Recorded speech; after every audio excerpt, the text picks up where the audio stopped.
কি বলবো এখন? আমি আমার স্বামীকে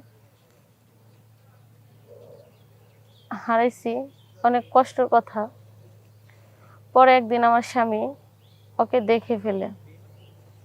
দেখা দেখে ফেলার পরে আমার স্বামী খুব কান্নাকাটি করলো। কান্নাকাটি করার পরে ছেলেটা যখন চইলা গেল, আমি আমার স্বামীকে হাতে পায়ে ধরে অনেক বুঝাইলাম।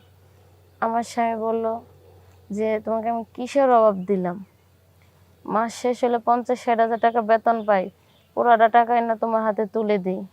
তোমাকে কি আমি ভালোবাসার অভাব দিছি?" আমার স্বামী আমাকে কখনো তিল পরিমাণ কষ্ট দেয় নাই। আমি আপনাদেরকে বলছি, আবারও বলছি। আমার নাম হচ্ছে সোনালী। আমার নাম হচ্ছে সোনালী। তো আমার বিয়ের বয়স হলো ৪ বছর। আমি ২ বছর গ্রামে ছিলাম। তো আমার আমার স্বামী ঢাকা গার্মেন্টসে ইঞ্জিনিয়ার চাকরি করে। তো ভালো টাকা পয়সা পাইতো, প্রায় ৫০-৬০ হাজার টাকার মতো বেতন পাইতো। আমাকে ঢাকা ভালো একটা প্ল্যাটফর্ম নিয়ে রাইখা দিছে। খাবার দাবার, আপনি পোশাক, যাই কিছু বলেন সব কিছু দিত। কোনো কিছু আমাকে তিল পরিমাণ কষ্ট দেয় নাই। আমি আমার স্বামীকে অনেক ভালোবাসতাম। ও সকালবেলা ৮টার দিকে অফিসে যাইতো, রাত্রে ১০টা-১১টার দিকে বাসায় আসতো। তো আমার তো কোনো বাচ্চা-কাচ্চা নাই, আমি তো বাসায় একা থাকি। টিভি দেখতেও ভালো লাগতো না। মোবাইল নিয়ে সারাক্ষণ ঘাটাঘাটি ফেসবুক নিয়ে পইড়া থাকতাম।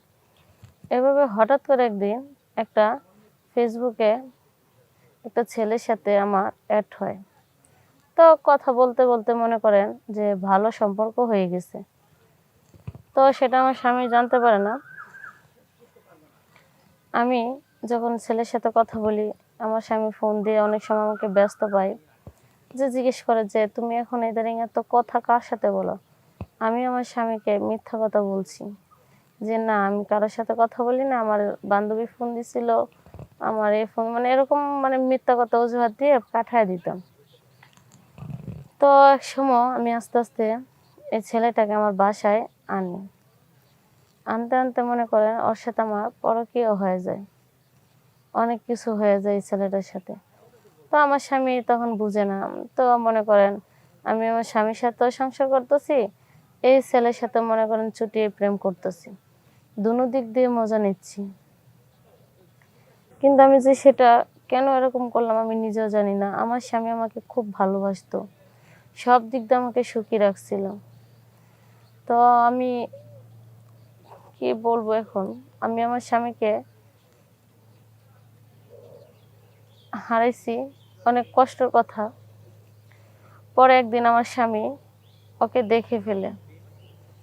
দেখা দেখে ফেলার পরে আমার স্বামী খুব কান্নাকাটি করলো। কান্নাকাটি করার পরে ছেলেটা যখন চইলা গেল, আমি আমার স্বামীকে হাতে পায়ে ধরে অনেক বুঝাইলাম। আমার স্বামী বলল যে, "তোমাকে আমি কিসের অভাব দিলাম? মাস শেষ হলে ৫০-৬০ হাজার টাকা বেতন পাই। পুরাটা টাকা এনে তোমার হাতে তুলে দিই। তোমাকে কি আমি ভালোবাসার অভাব দিছি?"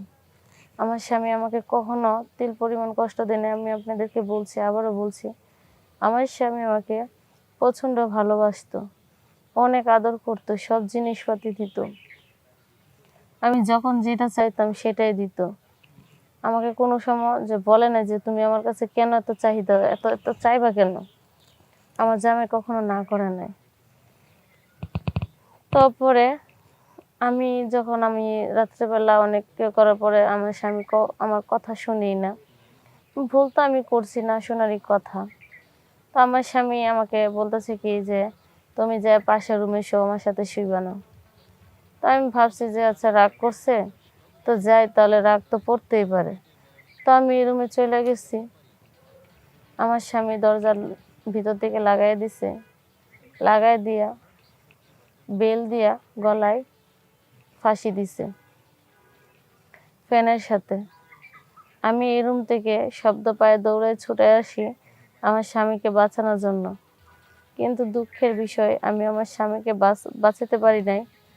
এই নিয়ে আমি আপনাদের কাছে খুব লজ্জিত। আজকে আমার জন্য আমার স্বামী এই দুনিয়া থেকে চলে গেল। আপনারা আমাকে ভালো ক্ষমা করে দিবেন। আর আমার মতো ভুল কেউ কখনো করবেন না। জীবনে টাকা পয়সা গাড়ি বাড়ি গেলে সব পাওয়া যায়, কিন্তু স্বামীর মতো যদি স্বামী হারায় কখনো স্বামীকে পাবেন না। আমার স্বামী যে ভালোবাসা আমাকে দিছে, যে সব কিছু দিছে, এখন আমি আমার স্বামীকে হারায়া বুঝতেছি যে আমি পৃথিবীর এরকম একটা জিনিস হারাইছি যে পুরো পৃথিবীটা যদি খুঁজি তাও পাবো না। আপনারা দোয়া করেন আমি যত তাড়াতাড়ি সম্ভব আমি আমার স্বামীর কাছে যেতে পারি।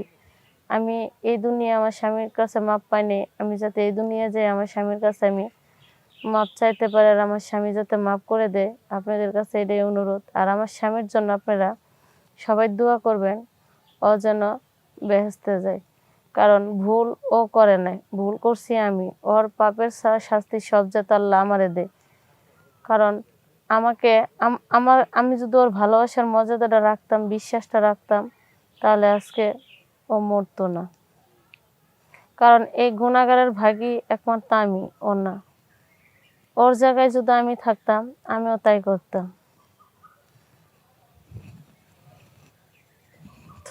আপনারা সবাই ভালো থাকবেন, আমার স্বামীর জন্য দোয়া করবেন। আসসালামু আলাইকুম।